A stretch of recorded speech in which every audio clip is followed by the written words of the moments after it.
વેસુ વિસ્તારમાં ગણેશ ભક્તોની લાગણી દુભાઈ. ડોક્ટર હેડગેવાર નગરની ઘટના. ટીકરખોરોએ ગણેશજીના આગમનના બેનર ફાડતા લોકોમાં રોષ. ગણપતિ આગમનના બેનરો સાથે સાથે અન્ય દુકાનોના બેનર પર ફાડી નાખ્યા. ઘટનાને લઈ ગણેશ ભક્તો એકઠા થયા.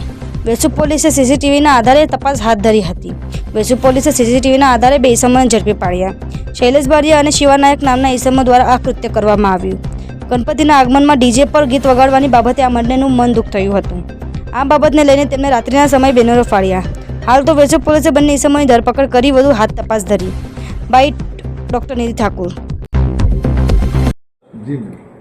આજે સુરત સિટીના વેસુ પોલીસ સ્ટેશન વિસ્તારમાં સવારે 2 થી 9:45 કલાકની સમયગાળા દરમિયાન વેસુના હેડગેવર નગર ખાતે ધાર્મિક પોસ્ટર ફાડી નાખવા બાબતની જાહેરાત થયેલ હોય અને આ બાબતની જાણ થતાં પોલીસ સ્ટેશનના સર્વેલન્સ સ્ક્વોડના કર્મચારીઓ સીસીટીવી ચેક કરવા અને લોકોના નિવેદન લેવા ચાલુ કર્યા અને આમાં હકીકત સામે આવી કે આ બે આરોપીઓ શિવા નાહક અને શૈલેષ બારિયા આ લોકોએ કોઈ વર્ગના લોકોના ધર્મના અપમાન કરવાના ઈરાદાથી ગણપતિ ભગવાનના પોસ્ટર અને આજુબાજુના દુકાનોના અને બાકી પોસ્ટરો આ લોકો ફાડી નાખ્યા. સાથે સાથે આ લોકો હેડગેવર નગરની બાજુમાં પાર્ક કરેલ એક 4-વ્હીલ ગાડી તથા એક ટેમ્પોના કાચ પણ તોડી નાખ્યા અને આશરે 30,000 જેટલાનું નુકસાન કરેલ હોય.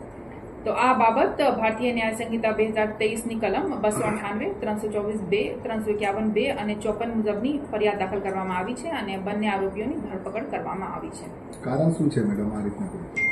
કારણ તપાસમાં ઉભરીને સામે આવશે, બટ પ્રાઇમા ફેસી એવું લાગે છે કે આ લોકો સેમ ગણપતિના પ્રોગ્રામમાં સામેલ હતા અને 3-4 દિવસ પહેલા ડીજેની સોંગ બાબતની કોઈ આપસી આ લોકોના ઝઘડા થયેલ હતા, જે અદાવત રાખીને આ લોકો એવા કૃત્ય કરેલ છે.